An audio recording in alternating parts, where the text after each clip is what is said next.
Hijo millonario, vuelve de viaje y ve a su madre pidiendo comida. La verdad lo destruye. Ella estaba débil, con un plato vacío en las manos, suplicando por sobras en la calle. ¿La responsable? Su propia esposa, que la aisló, le robó y la silenció durante meses. Y cuando él descubrió todo, tuvo que elegir entre salvar el patrimonio o salvar la dignidad de su madre. If this story caught your interest, don't forget to subscribe to our channel and tell us what city you're watching from. And now, on with the story. The taxi glided through the streets of Philadelphia as the April afternoon sun painted the buildings in golden hues. Michael gazed out the window at the city he hadn't seen in nearly 3 months, feeling that mix of exhaustion and anxiety that always comes with long international trips. His eyes burned from the 18-hour flight, but his heart pounded with the anticipation of being reunited. On the seat next to him, a discreet bag held a special gift, a wine-colored cashmere shawl bought in a small London shop. Michael had spent almost an hour choosing between various colors, imagining which would look most beautiful on his mother's shoulders. He decided on wine because it reminded him of the color of the living room curtains, where he used to play as a child, where Helen would sit and sew while humming old songs.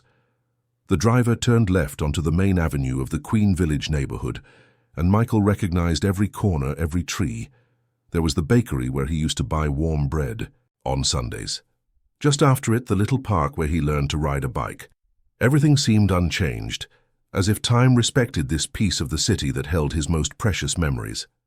But when the taxi stopped in front of the green gate of number 123, something immediately felt wrong. Michael paid the fare, grabbed his suitcase, and stood on the sidewalk for a few seconds, trying to pinpoint what was bothering him. The gate was ajar, which was strange.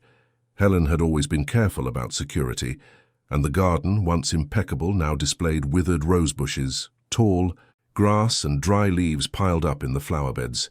He pushed the gate open slowly, and the creak of the rusty hinges echoed in the quiet afternoon. He walked along the stone path, noticing that some stones were loose, and that the pot of geraniums next to the front door was broken, the shards still scattered on the ground. His heart began to beat faster, but he tried to calm himself. Maybe Helen was just tired. After all, she was 72. Taking care of a house alone wasn't easy. He knocked on the door. No answer. He knocked again, harder. Silence. Michael felt a tightness in his chest. He searched his pocket for his keys and opened the door, which groaned as it swung open.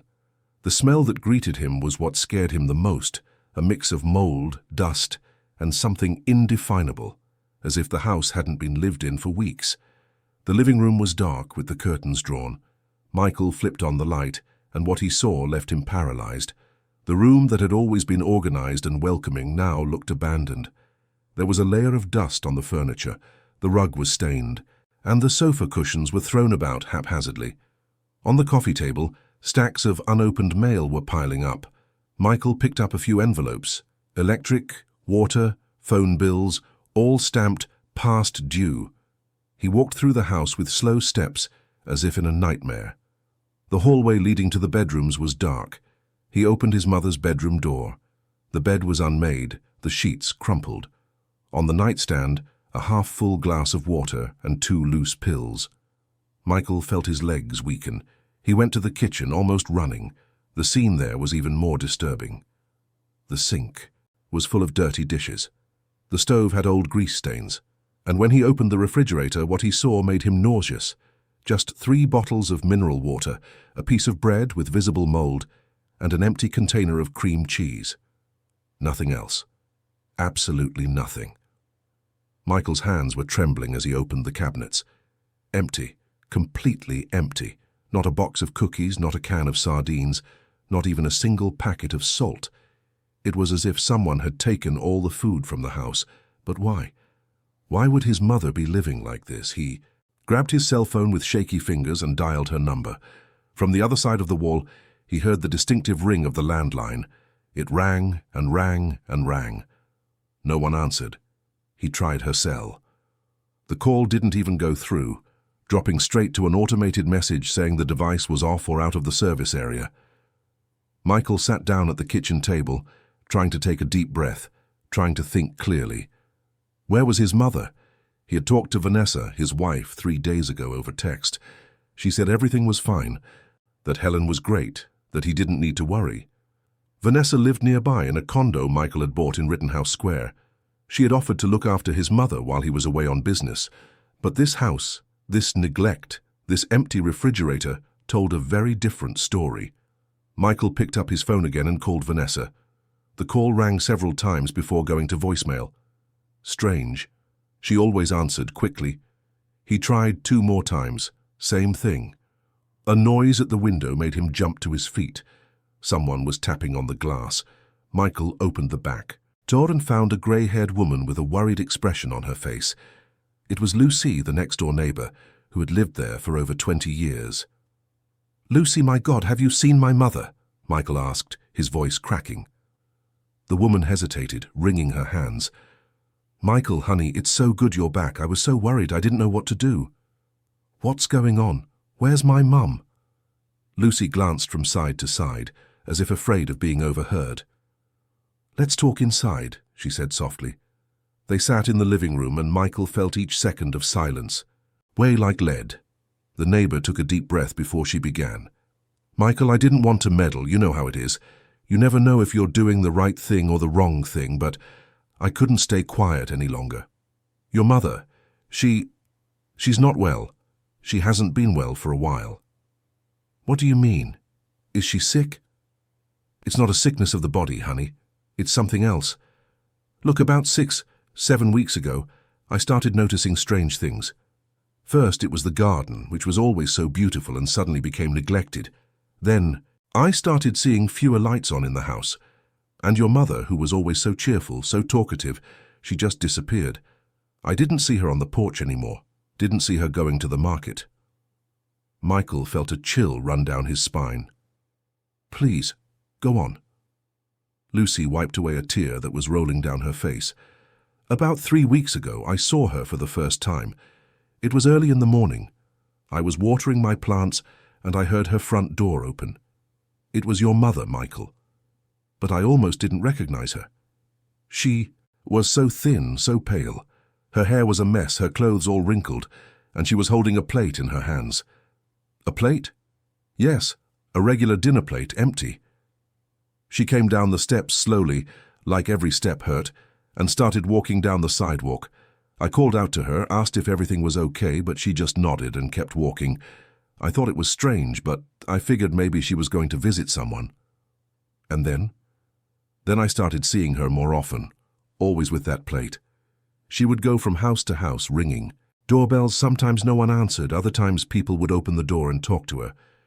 It was Irene from the corner who told me what was happening.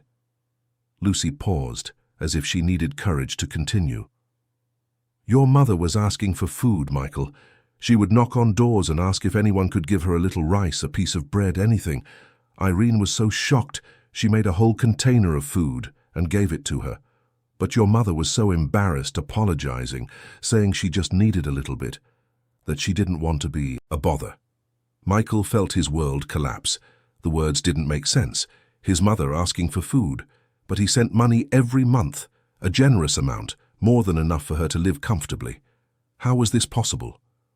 "I don't understand," he murmured. "I send money every month, good money. How can she be starving?" Lucy shook her head. "I don't know, honey, but there's more. Tony, the retiree who lives 3 houses down, he told me he saw your mother going through the trash bags on the curb. It was in the middle of the night he was coming, home from his night shift at the hospital, and saw her with a little bag picking out scraps. He was so shocked he went up to her and offered to help, but she said everything was fine, that she was just looking for something she'd thrown away by mistake." Michael's hands clenched into fists. His breathing was rapid, and he felt a mix of horror, anger, and guilt, so intense he could barely think straight. "Why didn't anyone tell me? Why didn't anyone call me?" "I tried, Michael.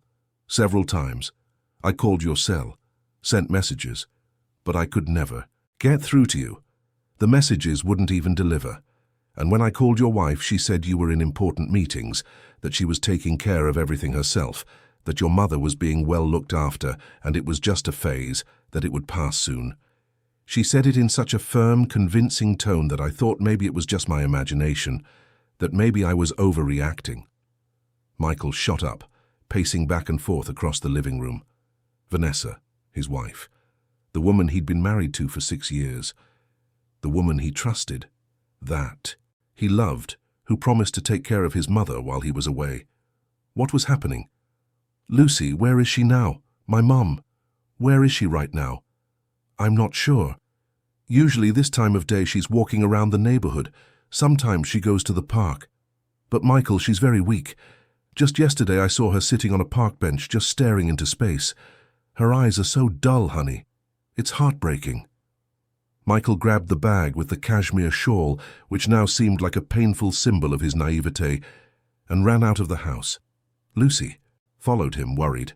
Do you know where she usually goes? He yelled, already on the street. Sometimes she stays near Brenda's house on the street above. Other times she goes to Joe's corner store. Try there first. Michael ran. He ran through the streets he'd known since childhood, looking everywhere, searching for his mother's figure. He passed the bakery, the corner store, the little park. Nothing. A few people recognized him and waved, but he could barely respond. His only thought was to find her. He ran up the steep street that led to the next block, his heart pounding, so hard it felt like it would explode. And then on the corner by a simple house with faded blue walls, he saw her. Helen was sitting on the curb, clutching an empty plate. Her hair, which had always been carefully combed, was tangled and thin, as if it were falling out. She was wearing a dress that had once been pretty, but was now dirty and far too big for her emaciated body. Her feet were in worn-out slippers, and her legs showed purple bruises, as if she had stumbled many times. But what shocked Michael the most were her eyes. Those brown eyes that had always sparkled with life, with joy, with love, were now sunken, dull, empty. It was as if the light inside her had been extinguished. "Mom," he whispered, his voice breaking. Helen lifted her head slowly, as if the movement required enormous effort. It took her a few seconds to recognize him. When she did, her eyes widened, but not with joy, with fear, as if she couldn't believe he was there, as if he were just another hallucination caused by hunger and exhaustion.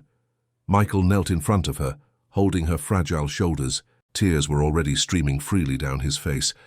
"Mom, it's me, I'm back, I'm here." She blinked several times and then slowly a tear slid down her hollowed cheek.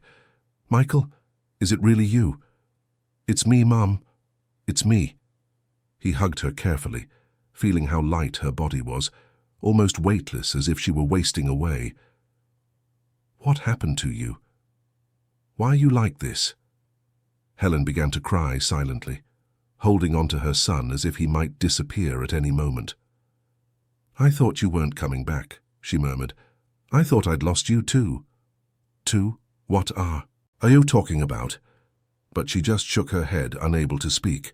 Michael helped her up, supporting her nearly non-existent weight, and they began to walk slowly back to the house. With every step, he felt her fragility, the difficulty she had just staying on her feet. When they reached the house, Michael helped her sit on the living room sofa. He ran to the kitchen, opened the refrigerator again, confirming what he already knew. There was nothing to give her. He grabbed his phone and ordered an urgent food delivery from a restaurant he knew. He ordered soup, rice, shredded chicken, light things she could eat without trouble. While he waited, he sat beside her, holding her hand. "Mom, I need you to tell me what happened, everything, from the beginning." Helen looked at the floor, her eyes full of shame. "I don't know where to start, honey." "Start at the beginning, please." She took a deep, shaky breath. "When you left for your trip, Vanessa came over. She said you'd asked her to take care of me, to organize things, help with the bills. I thought it was strange because you'd never mentioned it, but she seemed so concerned, so attentive. She said you were very busy with work and had asked her to take on this responsibility. And what did she do? At first, everything seemed normal. She came here a few times, talked about organizing the house, asked about my bank accounts. She said it would be easier if she had access to the statements, so she could pay the bills on time. I trusted her, Michael. She's your wife. How could I not trust her?" Michael felt the anger rising inside him, but he forced himself to stay calm. "Go on, Mom." She took my cards. Said she was going to keep them in a safe place, that I didn't need to worry about anything. And then she locked the pantry. Locked the pantry? Yes. She put a padlock on that little door that leads to the back pantry, where the food and cleaning supplies have always been kept. She said she was reorganizing, that in a few days she'd open it all up again. But the days passed, and she didn't come back. I tried calling her, but she wouldn't answer. I tried calling you, but the call wouldn't go through. It was like my phone wasn't working right. Because she blocked my number on your phone, Michael realized with horror. Helen continued, her voice growing weaker. The first few days, I still had a few things in the fridge. A little rice, some eggs, some fruit. But it ran out quickly. And I had no money, not a single cent. I couldn't go to the market. I went to the bank. But they said my account was frozen, that there was some problem with my information. I didn't understand any of it. Vanessa must have changed the account details, Michael thought, his jaw tight with rage. I was ashamed to ask for help, his mother continued. Ashamed of the neighbors, of people I knew. Would they believe that Michael's mother, such a successful man, was starving?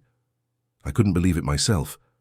I thought it must be some misunderstanding, that you'd be back soon and fix everything. So I waited. I waited for you to come back. But the hunger got worse. Some nights I'd lie down and my stomach would hurt so much I couldn't sleep. My body ached. My head would spin. That's when I started going out with the plate. It was my last resort. I'd knock on doors, ask for help. People were kind, my son, so kind. They gave me food, offered me help. But I felt so much shame. Tears streamed down Michael's face, who could barely stand to hear it. His mother, the woman who had always been strong, independent, full of life, reduced to this because of someone he had trusted. "And Teresa?" he asked suddenly. "Teresa, who used to work here, where is she?" Helen lowered her head. "Teresa tried to help me. When she realized what was happening, she started bringing me food in. Secret, containers of leftovers, fruit, bread. But Vanessa found out. I don't know how, but she found out, and she fired her on the spot. Said Teresa was being inappropriate, that she was interfering in private family matters. The poor woman left here in tears, apologizing to me, saying she had tried." Michael stood up, unable to sit still. He walked to the window, his fists clenched, trying to control the fury that threatened to explode. Vanessa, his own wife. How could she do this? How could she reduce an elderly woman to this state of desperation and humiliation? The doorbell rang. It was the delivery from the restaurant. Michael grabbed the bags, paid, and took everything to the kitchen. He served a bowl of warm soup for his mother and watched her eat slowly, with difficulty, as if her stomach had grown accustomed to deprivation. When she finished, Michael helped her take a shower and change her clothes. Then he put her to bed with clean blankets he found in the closet. Helen closed her eyes, exhausted, and within minutes, she was asleep. Michael returned to the living room and sat on the sofa, his head in his hands. Everything felt unreal, like a nightmare he couldn't wake up from. But it wasn't a nightmare, it was real. Terribly real. He took out his phone and opened his banking app. He logged into the account where he deposited money for his mother every month. He had to reset the password, which was already a bad sign. When he finally accessed the statements, what he saw shocked him even more. The deposits were there, all the deposits he had made over the last 3 months. But the withdrawals made no sense. There were transfers to accounts he didn't recognize, purchases at luxury stores, payments to businesses that had nothing to do with Helen's basic needs. Michael zoomed in on one of the transactions. It was a large transfer to an account whose holder had the same last name as Vanessa's family. Another large sum had been used to pay for renovations at an address he recognized. It was Vanessa's cousin's beauty salon. He felt betrayed in a way he never imagined possible. It wasn't just about the money. It was about the cruelty, the coldness, the contempt for another human being's life. Vanessa didn't just steal. She let an elderly woman starve.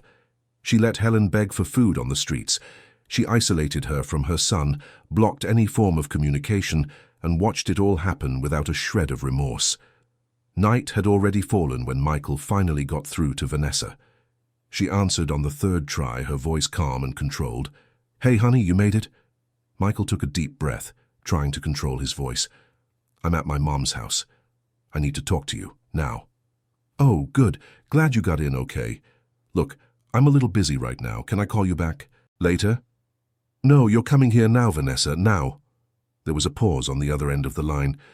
"What happened? Is something wrong?" "You know damn well what happened.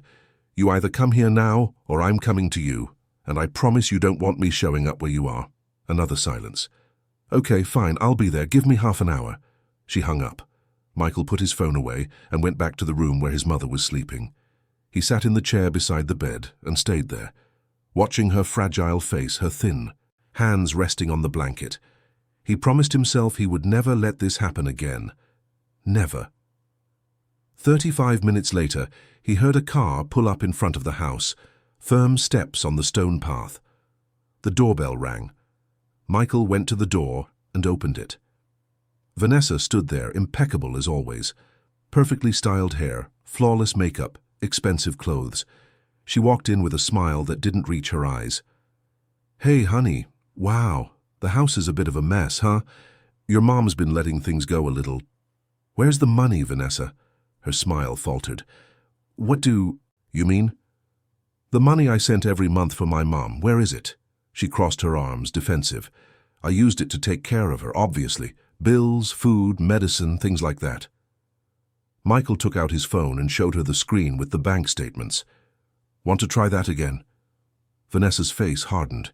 She looked at the statements and then at him, and for the first time, Michael saw something in her eyes he had never seen before. Something cold, something calculating. "Look, Michael, your mother is difficult. She doesn't let anyone help. She makes up problems. She's hard to deal with. I did the best I could under the circumstances." "Circumstances?" Michael felt his voice rise. "My mother was begging for food on the street, Vanessa. She was going through the trash. The refrigerator is empty. And you're talking to me about circumstances. You don't understand. It's not as simple as it looks." "Then explain it to me. Explain how you took the money that was meant to feed my mother and spent it on a beauty salon. Explain how you let her starve while you paid for renovations for your family. Explain it, because I really need to understand." Vanessa took a step back, her face now completely shut down. "You're making a scene over nothing. Your mother exaggerates everything. I always took care of her. Lies, all of it." Before she could respond, Lucy appeared at the front door, accompanied by Tony and 2 other neighbors. They had all heard the argument and decided to join Michael. "We saw what happened," Lucy said, looking directly at Vanessa. "We saw everything, and we can testify." Vanessa looked at all of them, realizing the situation was spiraling out of her control. She turned to Michael. "You're going to believe them over me? Your own wife?" Michael took a step forward, his voice firm. "I believe my mother, and I believe my own eyes. You have 2 minutes to get out of this house before I call the police." Vanessa clutched her purse tightly, her face red with anger and humiliation. "You're going to regret this, Michael. You'll see you were wrong, and when you realize it, it'll be too late." She slammed the door on her way out. The sound of her car speeding away echoed in the silent night. Michael stood there shaking, feeling the weight of everything he had discovered. The neighbors came closer, offering support, telling him more details of what they had witnessed. And as the night wore on, Michael knew this was only the beginning. There was much more to uncover, much more to resolve. But for now his priority was singular: to take care of his mother, to give her back the dignity that had been stolen from her, and to ensure she would never go through anything like this again. He sat down again beside her bed, watching her restless sleep, the small moans of pain that escaped even in her rest, and he promised in silence that he would get justice. No matter how long it took, no matter what it required, he would see this through to the end. The first rays of sun streamed through the bedroom window when Michael woke up. He had slept in the chair beside his mother's bed, unable to leave her alone for even a moment. His body ached, but the physical pain was nothing compared to the weight he carried in his heart. Helen was still asleep, her breathing shallow and weak. Michael looked at the deep wrinkles on her face, marks not just of time but of recent suffering. How could he have let this happen? How had he not realized something was wrong? He got up carefully so as not to wake her and went to the kitchen. The morning light revealed even more of the place's decay. There were cracks in the walls he hadn't noticed the night before, water stains on the ceiling, broken tiles. Everything seemed to be falling apart, as if the house reflected the neglect his mother had endured. He made some tea using tea bags he found at the back of a cabinet and some toast with the bread he had bought the night before. When he returned to the room, Helen was waking up, her eyes still hazy, as if she needed a moment to remember where she was. "Good morning, Mom," Michael said softly. "I brought you some breakfast." She tried to sit up, but the movement made her groan in pain. Michael helped her, arranging the pillows behind her back. He placed the tray on her lap and stood there, watching her eat slowly, each bite seeming to require enormous effort. "Honey," she began, her voice still weak, "I need to tell you more, things I found out." "You can tell me, Mom, I'm here." Helen took a deep breath as if gathering her courage. "About 2 weeks ago, I was looking for some old documents in my bedroom closet. I wanted to see if I had anything I could sell, you know, some old jewelry, some valuable paper, and I found a folder hidden under some loose floorboards." Michael sat on the edge of the bed, listening intently. "What folder?" "It was full of papers, contracts, deeds, things I didn't really understand. But I recognized some of the signatures. They were mine, only I didn't remember signing them. I tried to read them, but it's all so complicated, full of difficult words. I got scared, Michael, very scared." "Where is this folder now?" She pointed to the closet. "In the back, under the old blankets. I hid it there because I didn't know what to do." Michael went to the closet and rummaged through the blankets until he found a worn folder tied with a string. He returned to the bed and began to examine the documents, and with every page he turned, his expression grew darker. There were loan agreements in Helen's name, large amounts with absurd interest rates, property transfer documents, broad powers of attorney, and worst of all, a deed to the house. The house they were in now, the house where Michael grew up, the house his mother had earned with decades of hard work. According to the document, the property had been transferred to a company he had never heard of. "Mum, do you remember signing this?" He showed her the deed. Helen took the paper with trembling hands and brought it close to her face, trying to read it. I think so, but it wasn't like that. Vanessa came here with a man in a suit. They said he was a lawyer. They said it was a document update, that everyone had to do it, that it was a new law. There was so much paperwork, Michael, so many papers to sign. I signed where they told me to, but I didn't understand anything. They talked so fast, used words I didn't know." Michael felt the rage return with full force. Vanessa had orchestrated everything perfectly. She had taken advantage of an elderly woman's trust, her vulnerability, to steal not just her money but her very home. "This is fraud, Mom. It's a crime. These signatures were obtained under false pretenses. But what do I do now?" Her voice was filled with despair. "Are they going to take my house? Am I going to be homeless?" "No," Michael said firmly. "That's not going to happen. I promise I'll fix this, whatever it takes." He spent the rest of the morning on the phone, trying to find a lawyer who could help. He called several firms, explained the situation, but most said it was a complicated case, that it would take time, that there were no guarantees. He was about to lose hope when Lucy showed up at the door. "Michael, there's someone here who can help you. This is Patricia. She's a lawyer specializing in family law and elder protection. She represents a friend of mine, and she's very good." A woman in her 40s entered, carrying a leather briefcase. She had a professional yet approachable air, and her eyes showed genuine empathy as Lucy quickly explained the situation. "May I see the documents?" Patricia asked. Michael showed her everything he had found. The lawyer examined each paper carefully, making notes. In a notebook. After nearly half an hour, she finally spoke. "This is serious, very serious. What they did to your mother falls into several categories: embezzlement, document forgery, fraud, elder abuse, and if what I'm seeing here is a pattern, there may be more victims." "More victims?" Michael hadn't thought of that. "Yes. These schemes are rarely isolated cases. There's usually a pattern, a method. She pointed to one of the contracts.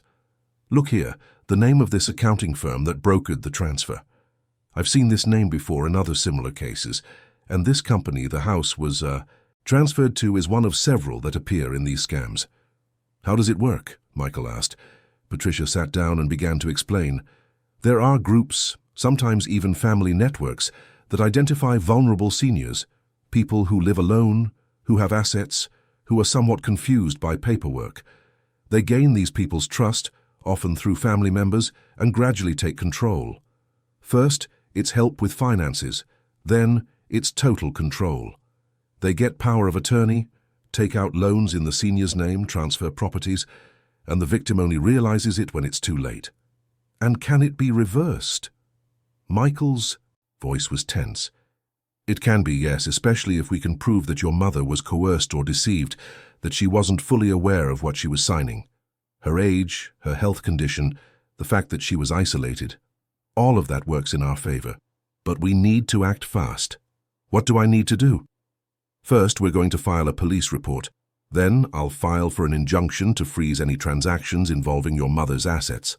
I'll request a handwriting analysis of the signatures, and I'll request an investigation into the company that received the house. And we're going to need witnesses, lots of witnesses. The neighbors can help, Lucy said. Many of them saw what happened. Excellent. The more people who can testify, the better. In the following days, Helen's house transformed into a hub of activity. Patricia returned with a team, taking statements, photographing documents, recording everything. Michael followed every step, all while taking care of his mother, who was slowly beginning to regain her strength with proper nutrition and medical care. Tony was one of the first to give a statement.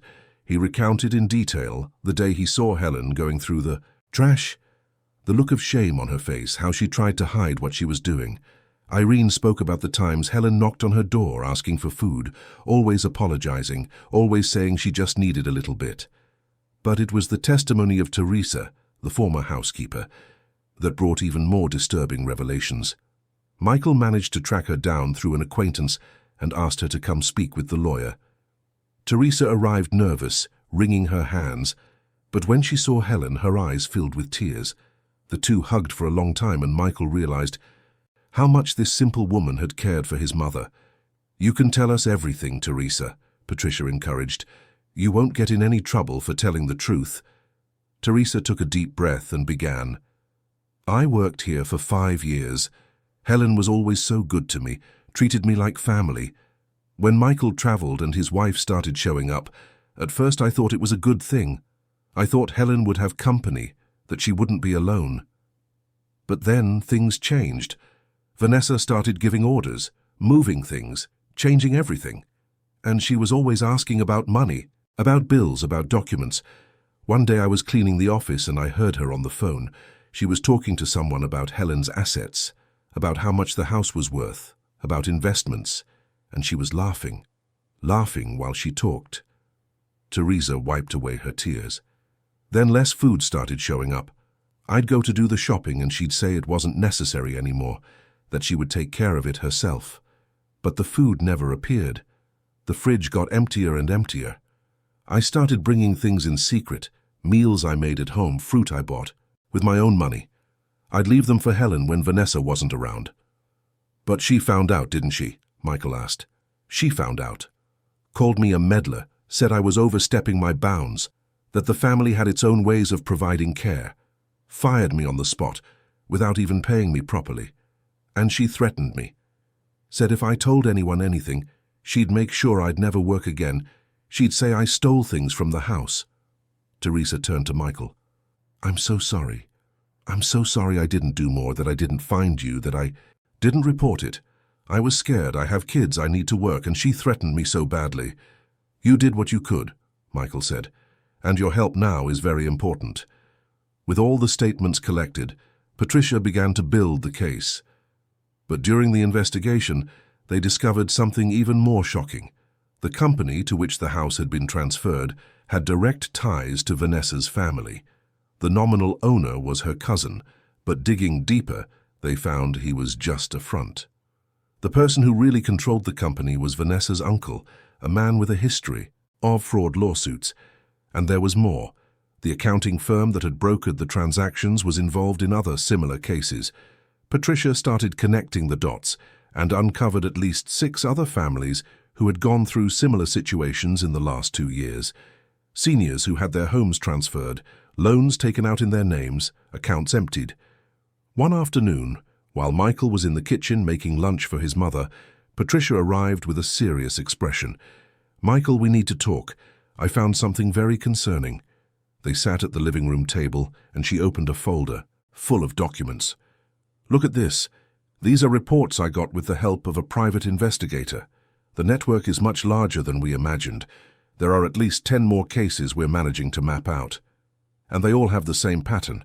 A vulnerable senior, a family member, or close acquaintance gaining trust, fraudulent transfers, isolation of the victim. 10 cases? At least.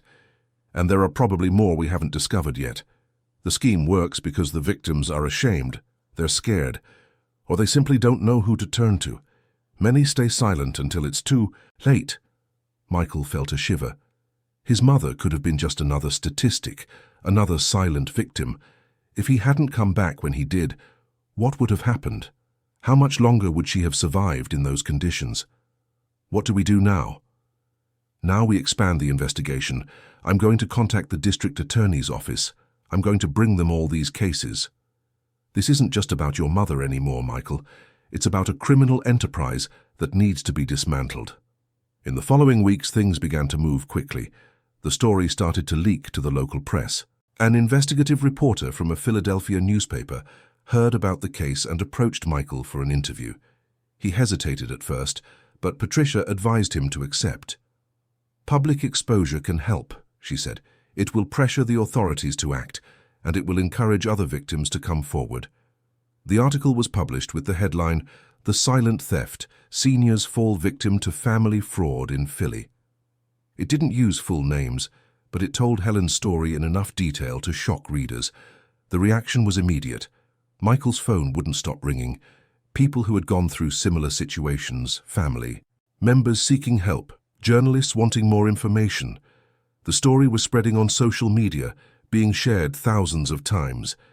Some comments were supportive and sympathetic, but others were cruel, questioning why Michael had left his mother alone, why he hadn't noticed what was happening. These criticisms hurt him deeply because they echoed his own guilt. He knew he could have done more, should have paid more attention, shouldn't have been so trusting. But he also knew he couldn't let himself be paralyzed by guilt.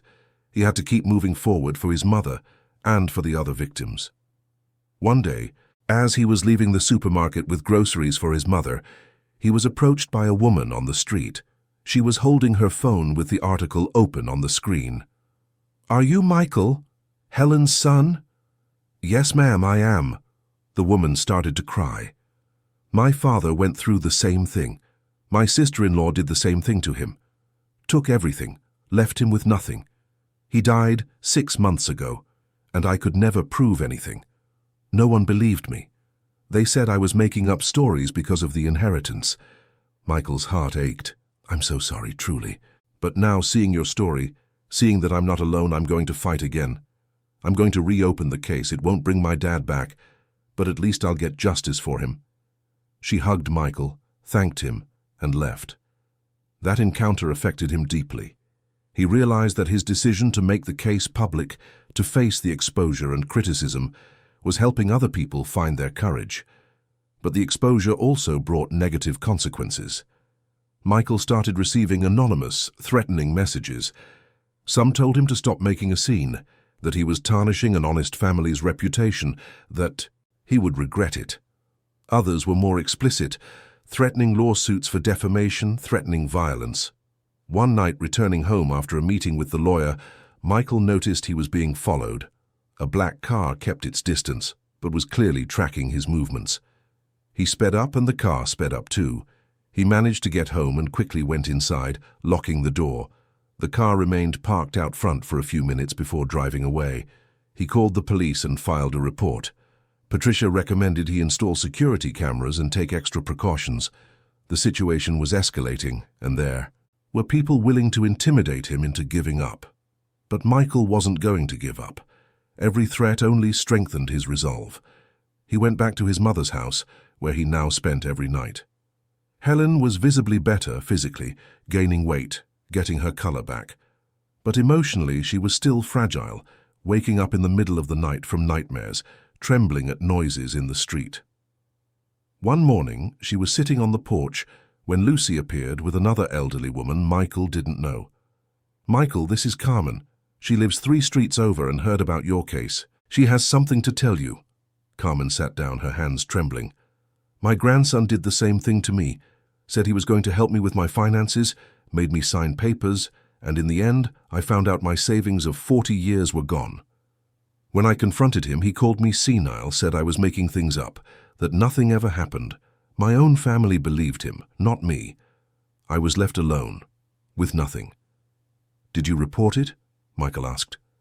"I tried, but the police officer said it was a family matter, that I should resolve it at home. They didn't take me seriously, and now I'm living with a niece depending on her goodwill." Michael looked at Patricia, who was taking notes. How many more cases like this were out there? The lawyer sighed. "Probably hundreds, just in Philadelphia, and thousands across the country. It's an invisible crime because the victims are ashamed, scared, or silenced." That afternoon, sitting together on the porch, they began to discuss what could be done, not just to resolve the individual cases, but to create something bigger, a system of protection, a place where seniors could report abuse without fear, where they could receive legal, emotional, and social support. The idea began to take shape, and as the sun set over Philadelphia, painting the sky orange and pink, that small group of people decided they were going to make a difference. They would turn pain into action, suffering into change. Michael looked at his mother, who was quiet but listening intently to everything. She took his hand and squeezed it with surprising strength. In her eyes, for the first time in a long time, there was a spark. It was no longer the spark of hopelessness, but something different. It was determination. The fight was just beginning, but now they were no longer alone, and together they would seek not just justice, but transformation. Saturday morning dawned with a flurry of activity in Queen Village. Michael had slept poorly, tormented by nightmares of his mother begging for food at doors that never opened. He woke up early, made coffee, and brought it to Helen, who was already awake, sitting in bed and looking out the window. "How did you sleep?" he asked, fluffing her pillows. "Better than the other nights, honey. I dreamed of your father. He was smiling, saying everything would be okay." Michael felt a pang in his chest.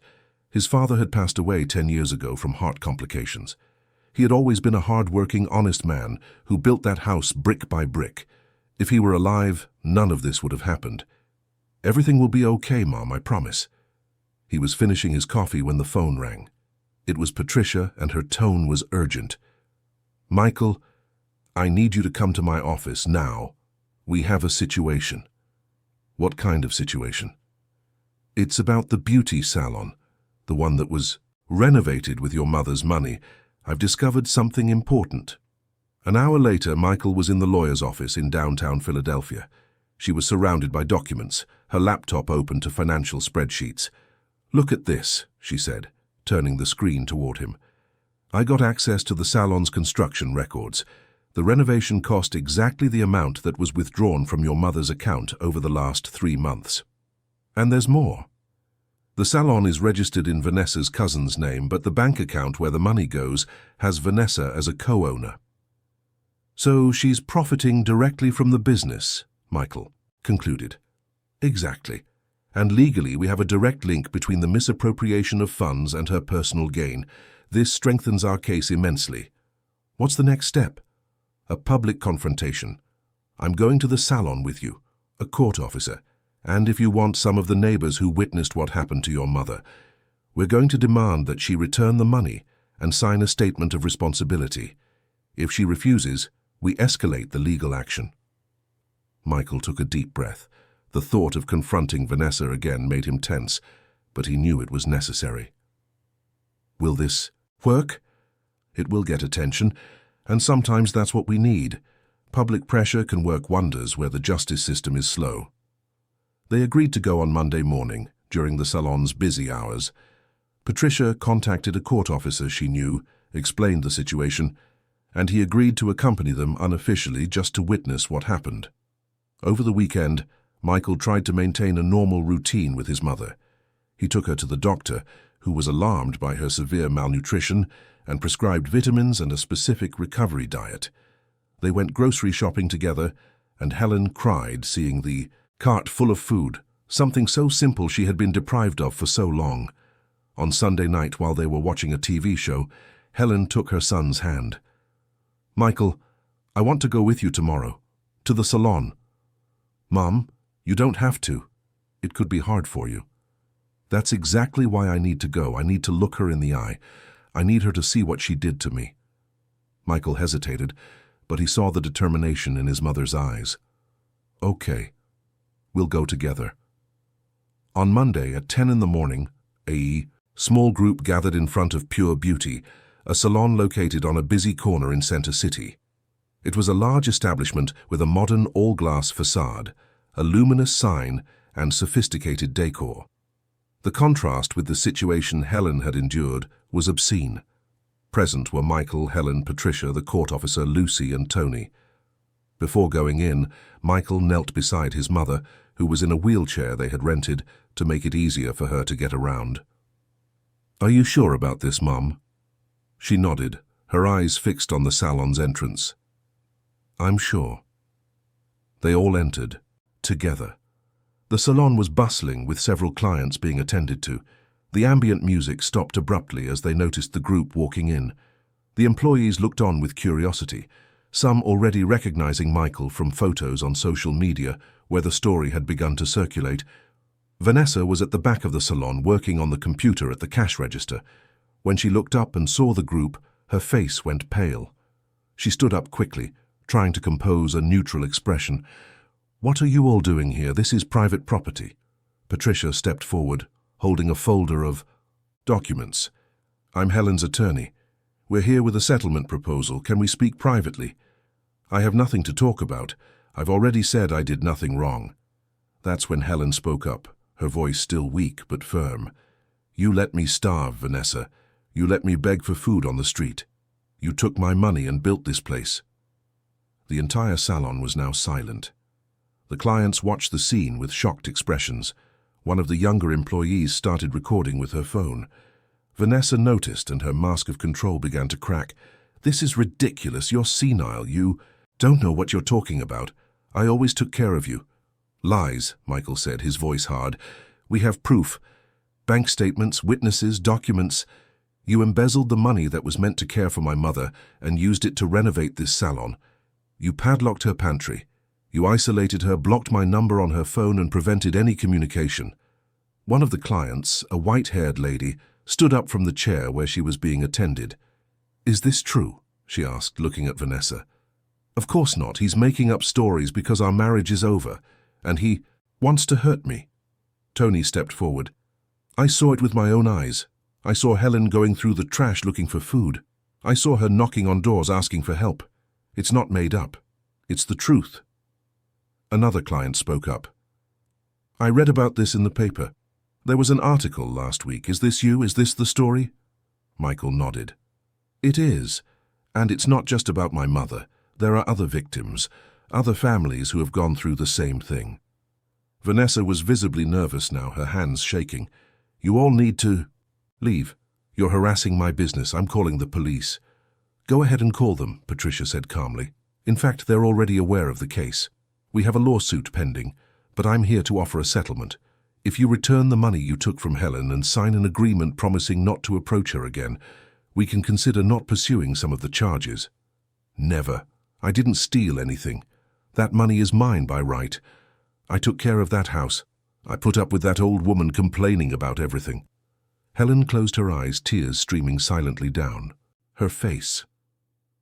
Michael knelt beside her, holding her hand. It was at that moment that the employee who was recording approached. "Excuse me," she said quietly to Michael. "Can I say something?" "Of course. I've worked here for 6 months, and I've overheard conversations. Vanessa would talk on the phone with her cousin about the money, about your mother's house. She would laugh. She said it was easy money that no one would ever suspect. I was shocked, but I was afraid to speak up. I need this job, but now seeing your mother like this," she looked at Helen, "I can't stay quiet. If you need me to, I'll testify. I'll tell you everything." Vanessa turned white. "You're fired. Get out of here now." The employee took off her apron and threw it on the counter. "Fine. I don't want to work for someone like you anyway." The atmosphere in the salon grew increasingly tense. More clients began to get up, some grabbing their purses, clearly uncomfortable with the situation. One of them confronted Vanessa. "I'm never coming back here. I won't give my money to someone who does this to an elderly person." Another client agreed. "Me neither." "This is disgusting." Vanessa was losing control. Her face was red, her hands clenched into fists. "You're all going to regret this. I'm going to sue every single one of you for defamation, for trespassing, for everything. You'll pay dearly." Patricia remained calm. "The settlement offer still stands. Think carefully, Vanessa. You can cooperate now and minimize the consequences, or you can fight and face the full weight of the law. The choice is yours."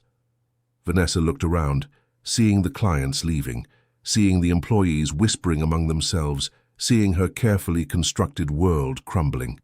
"Get out, all of you. Get out of here now." The group left. Outside, several people had gathered on the sidewalk, drawn by the commotion. The employee who had offered to testify, who said her name was Amanda, walked with them to the car. "I'm so sorry for what happened to you, Mom," she said to Helen. "If I had known sooner, I would have done something." Helen took her hand. "You're doing something now, dear, and that's more than enough." On the way back, Michael noticed they were being followed again, this time by several cars, not just one. He realized they were journalists when one of them honked and showed a press badge. Patricia, who was in the front seat, sighed. "The story's out. Someone from the salon probably posted it on social media." And indeed, when they got home and Michael checked his phone, the video Amanda had recorded was already circulating. It had been posted on multiple platforms, already had thousands of views, and was being shared rapidly. The comments were divided. Many expressed solidarity and outrage, others questioned the story's veracity, and some defended Vanessa, saying it was only one side of the story. But the impact was undeniable. The story was spreading like wildfire. In the following days, several media outlets contacted Michael for interviews. He agreed to some, always with Patricia's guidance, being careful about what he said so as not to jeopardize the legal proceedings. A local TV station did a special report on the case, expanding it to the larger context of financial abuse against the elderly. They interviewed experts, social workers, and other lawyers. The response was so significant that it made national news. With the exposure came various consequences. On one hand, other victims began to come forward, people from different Philadelphia neighborhoods, and even from other cities in Pennsylvania, got in touch to share similar stories. Helen's house became an informal meeting point where seniors and their families came for guidance, to share their experiences, and to ask for help. On the other hand, the pressure mounted. Michael received daily threatening messages. Some were vague, others explicit. One night, someone threw a rock through the house window, shattering the glass. Another time, they found the car tire slashed. The police were called each time, but the investigations went nowhere. Patricia was also being targeted. She received a subpoena to provide a statement about an alleged breach of professional confidentiality, a clear intimidation tactic since she hadn't breached anything.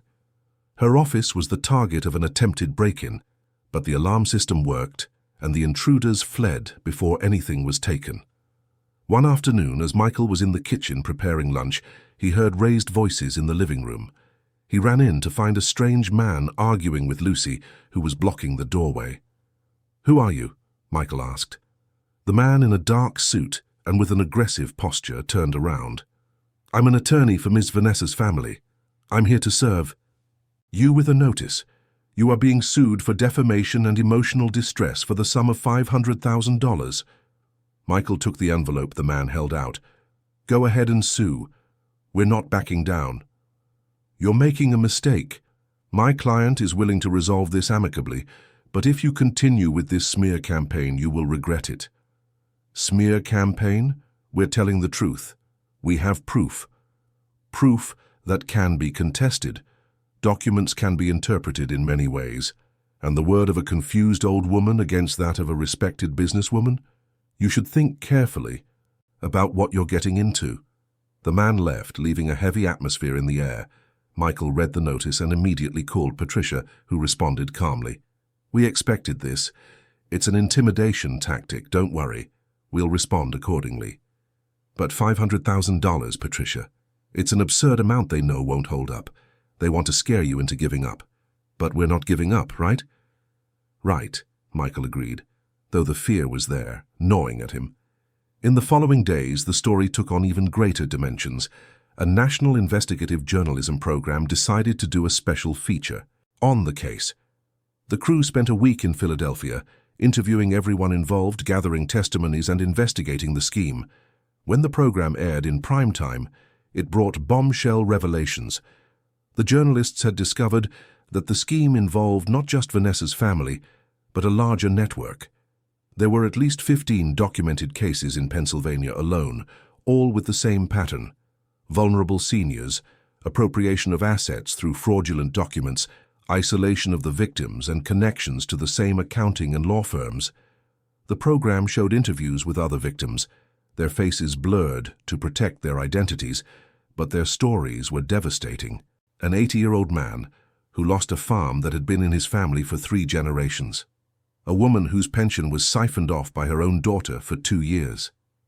An elderly couple who were convinced to sign a power of attorney and woke up one day to find their condo had been sold. The public reaction was immediate and massive. On social media, the topic became one of the most talked about in the country. Hashtags like "Justice for Seniors" and "Protect the Vulnerable" went viral. People shared stories from their own families, cases that had happened to grandparents, aunts, uncles, and neighbors. Pressure on the authorities intensified. The DA's office issued a statement saying it was investigating and that action would be taken. The Pennsylvania Bar Association opened an inquiry into the involved firms.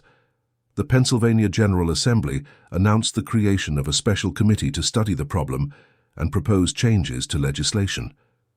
But all this attention also made things more dangerous. One night, Michael was locking up the house when he heard a noise out back. He grabbed a flashlight and went to check, finding 2 men trying to climb the fence. When they saw they had been spotted, they ran off. He called the police, but by the time they arrived, the men were long gone. The officer who took the report was blunt. "Look, you're messing with powerful people with a lot of money and connections. You need to be very careful." "I'm being threatened and you're not doing anything." The officer sighed. "We do what we can, but the system is slow, and these people know how to exploit the loopholes. My advice? Install cameras, keep your doors locked, and don't walk alone at night." That conversation left Michael deeply disturbed. He was fighting for justice, but he felt that the system that was supposed to protect him was failing. And worse, he felt he was putting his mother in danger again, just in a different way. That night, sitting beside Helen's bed as she slept, Michael cried. He cried for what she had been through, for what they were still going through, for the uncertainty of the future. But he also felt a resolution strengthening within him. He wasn't going to stop. He wasn't going to back down. He would see this through to the end, whatever it took, because now it wasn't just about his mother. It was about all the other Helens across the country. It was about creating a system where vulnerable people could be protected. It was about ensuring that her suffering had not been in vain. And as the city slept outside, Michael made a silent promise. He would transform this pain into change, this suffering into hope, this injustice into a movement that would protect others from going through the same. 3 months had passed since the confrontation at the salon. Winter was beginning to give way to spring in Philadelphia, and along with the change of season, many other transformations were taking place. Helen's house was no longer just a house. It had become a meeting point, a refuge, a place where stories were shared and hopes were reborn. Every Tuesday and Thursday, The green gate that once creaked with neglect now opened to welcome dozens of people. Michael was in the living room, which had been turned into a small auditorium, arranging chairs borrowed from the neighborhood church. Helen, much stronger physically but still emotionally fragile, was helping Lucy prepare coffee and cookies in the kitchen. "How many people confirmed for tonight?" Lucy asked. "Patricia said 23, Michael replied, "but more always show up." And indeed, when 7 o'clock arrived, there were over 30 people crowded into the room, seniors with their children, grandchildren, and caregivers. Some came seeking guidance on situations they were facing. Others came to share their victories, big or small. And there were those who simply needed a place where they would be heard, where their stories mattered. The meeting began with Patricia explaining the latest legal developments. The DA's office had officially opened an investigation into the fraud network. 3 accounting firms had their operations suspended. 2 lawyers were under investigation by the Bar Association. And most importantly, 7 of the victims had already managed to recover at least part of their assets through court orders. As for Helen's case specifically, the news was mixed. The house had been officially returned to her name through an injunction that recognized the fraudulent transfer. The embezzled funds were being traced, but full recovery would still take time. Vanessa had fled, no one knew where, but there was a warrant out for her arrest. After the legal update, it was time for testimonies. Tony was the first to stand up. "I want to talk about hope," he began, his voice emotional. "I've lived in this neighborhood for 40 years. I've seen a lot, but I've never seen anything like what's happening here. Seeing you all united, fighting not just for justice, but for real change, that gives me hope. And I want everyone to know that you are not alone." A woman in the front row timidly raised her hand. "May I speak?" "Of course," Michael encouraged. She stood up with difficulty, leaning on a cane. "My name is Rose. I'm 77. My case is similar to Helen's. My daughter-in-law took my Social Security checks for a year. When I found out and confronted her, she said I was making it up, that I had memory problems. My own family believed her, not me." Her voice broke, but she continued. "For months, I lived in shame, thinking no one would believe me. But when I saw Helen's story in the paper, something changed. I thought, if she had the courage to speak up, I can too. I sought help, filed a police report, and last week, the judge ruled in my favor. I'm going to get my money back. But more importantly, I got my dignity back." The room erupted in applause. Helen, sitting in a chair in the corner, wiped tears from her face. Rose's story could have been hers, and it was likely the story of so many others there. Other testimonies followed. A man told how he managed to stop his sister from transferring their parents' house using the reporting system they had created. A young woman expressed her gratitude for learning the warning signs there and being able to intervene before her grandmother fell victim to a similar scam. When the meeting ended, it was past 10 o'clock. People lingered on their way out, talking among themselves, exchanging contacts, forming support networks. Michael watched it all with a mixture of pride and exhaustion. Patricia approached him. "We need to talk about the next step." "What next step?" She opened a folder and showed him some documents. "I received a proposal from the Pennsylvania Center for Human Rights. They want to make this official, create a center for protection against financial and emotional abuse of the elderly, with a physical headquarters, a professional staff, and adequate resources, and they want Helen to lead it." Michael's eyes widened. "My mother? But she's still recovering, she still has nightmares, she's still—" "That's exactly why. Because she knows what it's like to go through this. Because when another victim looks at her, they'll see someone who truly understands, not just theoretically. Of course, she wouldn't be alone. She'd have a support team, psychologists, social workers, lawyers, but she would be the face of the center. I don't know if she'll accept." "Why don't you ask her?" That night, after everyone had left and the house was quiet again, Michael sat with his mother on the porch. The air was cool, smelling of the jasmine from the flowers they had replanted in the garden. "Mom, I need to tell you something." He explained the proposal from the center. Helen listened in silence, her hands clasped in her lap, her gaze distant. When he finished, She was quiet for a long time. Michael was about to say that it was okay if she didn't want to, that it was too much responsibility, that she wasn't obligated. But then she spoke. During the worst days, when I was on the street with that plate, begging for food, do you know what I thought about? What, Mom? I thought I had become invisible, that my life didn't matter anymore, that I was just a burden, a nuisance, and the worst part wasn't the physical hunger, honey. It was the hunger for dignity, the hunger to be seen, to be respected, to have my voice heard. She turned to look at him, her eyes shining in the light of the street lamp. If I can use what I went through to help other people not feel that way, if I can be a voice for those who were silenced like I was, then yes, I accept. I accept because I understand. And because no one should have to go through what I went through. Michael hugged his mother, feeling the tears stream freely. I'm so proud of you, he whispered.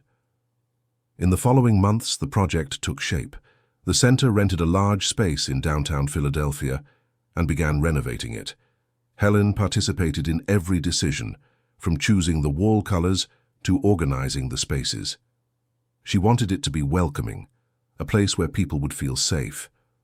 Teresa, the former housekeeper who had tried to help Helen, was invited to work at the center as the administrative coordinator. When she received the offer, she cried with emotion. I felt so helpless when I was fired, she confessed. I felt like I had failed you, but now I can make a real difference. Amanda, the salon employee who had recorded the video and testified against Vanessa, was invited to work in the center's communications department. Her experience with social media would be invaluable for publicizing their work and reaching more people. The center was named Helen's House in honor of Helen, but also because they wanted it to be just that, a house, a home, a place of refuge, not a cold, bureaucratic office, but a space where people could feel at home. The grand opening was scheduled for a Saturday in October, when spring was in full bloom.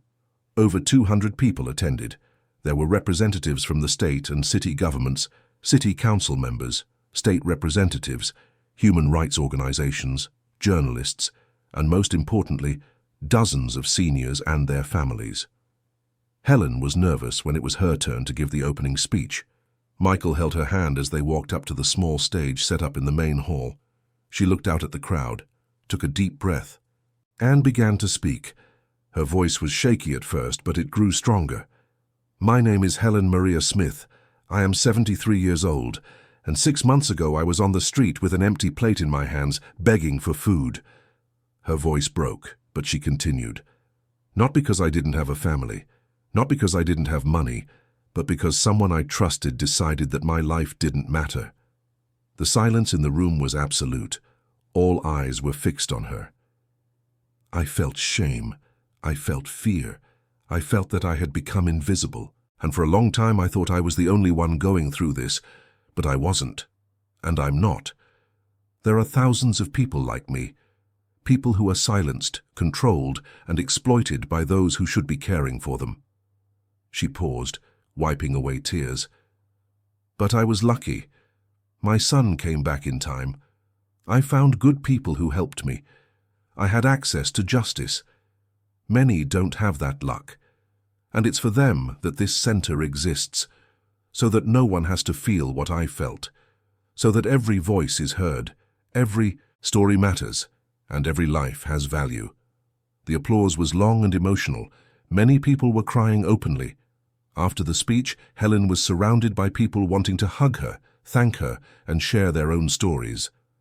In the months that followed, Helen's House became a benchmark for elder protection, not just in Pennsylvania but across the country. They handled dozens of cases a week, offering legal guidance, psychological support, and social assistance. They created a confidential hotline that operated 24 hours a day. They developed educational materials to help families identify signs of abuse. But perhaps the most important thing was the emotional impact. Seniors who arrived with their heads down, ashamed, feeling guilty, left with their heads held high, knowing they were not alone, that they had rights, that their lives mattered. Helen was at the center every day. Sometimes she would just sit at the reception desk, talking to whoever came in, offering a cup of coffee, holding a hand. Other times, she would participate in group meetings, sharing her own story, encouraging others to speak. One afternoon, a very elderly woman arrived at the center, supported by her granddaughter. She was visibly malnourished, her eyes empty. Her posture stooped. When she saw Helen, something inside her broke and she began to cry. Helen approached her, took her hands. "I know how you're feeling," she said softly. "And it's going to be okay. We're here for you." That simple gesture, those simple words, were the beginning of that woman's recovery. Weeks later, she was returning to the center regularly, participating in support groups, and starting to rebuild her life. Michael watched it all with deep admiration for his mother. She had transformed her suffering into purpose. She had taken the worst experience of her life and used it to create something beautiful, something that was changing lives. He had changed too. At first, when he returned from his trip and found his mother in that state, he was focused only on justice, on punishment, on making Vanessa pay for what she did. But over time he realized there was something more important: prevention, education, systemic transformation.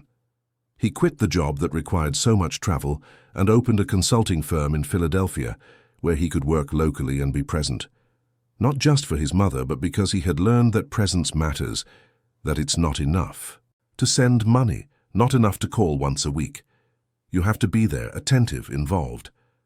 One evening, almost a year after returning from that life-changing trip, Michael and Helen were having dinner together.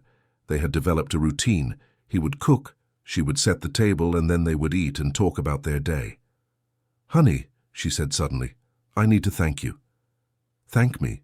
For what, Mom?" "For coming back, for looking for me, for not giving up on me." Michael took her hand. "Mom, I'm the one who needs to thank you. You taught me what true strength is, what resilience is, what it means to turn pain into hope." She smiled, and it was a genuine, life-filled smile. The light had returned to her eyes. The marks of suffering were still there, and probably always would be, but they no longer defined her. She had chosen to be defined by what she did with the suffering, not by the suffering itself. Helen's house continued to grow. They opened branches in other cities in Pennsylvania. The model began to be replicated in other states. Public policies were created based on the work they developed. A new elder protection law was passed, with more robust mechanisms for oversight and punishment for cases of financial abuse. 2 years after the inauguration, Helen's house received a National Human Rights Award. Helen went to Washington, D.C. to accept the recognition. On stage, before officials and cameras, she repeated what she always said: "The worst hunger is not for food, it's for dignity." That phrase became the center's motto and was printed on posters, T-shirts, and educational materials. It was a constant reminder of what truly mattered: treating every person with respect, with dignity, recognizing their intrinsic worth. As for Vanessa, she was eventually located in another state, living under a false name. She was arrested and awaited trial. Michael no longer felt anger toward her, only a deep sadness for everything that had happened, and the hope that she would use her time in prison to reflect, to change. On a sunny afternoon, Michael was in the garden, replanting the rose bushes that had died during those terrible months. Helen was sitting on the porch, knitting. It was a scene of peace that would have seemed impossible not long ago. Michael's phone rang. It was Patricia. "Michael, I have news. We've recovered the rest of the money. It will all be returned to your mother's account by the end of the month." Michael felt a profound sense of relief. "Thank you, Patricia, for everything." "No need to thank me. Just keep up the work you're doing. You're changing the world, one senior at a time." When he hung up, Michael went to his mother and told her the news. She nodded, pleased but not surprised. She knew that justice, though slow, would eventually prevail. "Do you know what I'm going to do with that money?" she asked. "What, Mom?" "I'm going to donate part of it to Helen's house, so we can expand even more, help even more people. The money almost destroyed me when it was taken from me, but now, used the right way, it can build beautiful things." Michael smiled, no longer surprised by his mother's wisdom and generosity. She had transformed every aspect of that terrible experience into something positive. As the years passed, Helen's house solidified its place as a fundamental institution in protecting the rights of the elderly. They had helped thousands of people, prevented countless cases of abuse, changed laws, and transformed consciousness. Helen, now over 75, remained active at the center, though at a slower pace. She still welcomed visitors, still shared her story, still offered that comforting hug that so many needed. And when someone asked how she managed to overcome it all, how she found the strength not just to survive but to thrive, her answer was always the same. It wasn't strength that saved me. It was love. The love of my son who came back for me. The love of my neighbors who didn't abandon me. The love of good people who chose to help, even when they didn't have to. And I discovered that when you receive love like that, your responsibility is to pass it on. One night, Michael found an old diary of his mother's, hidden in the back of a drawer.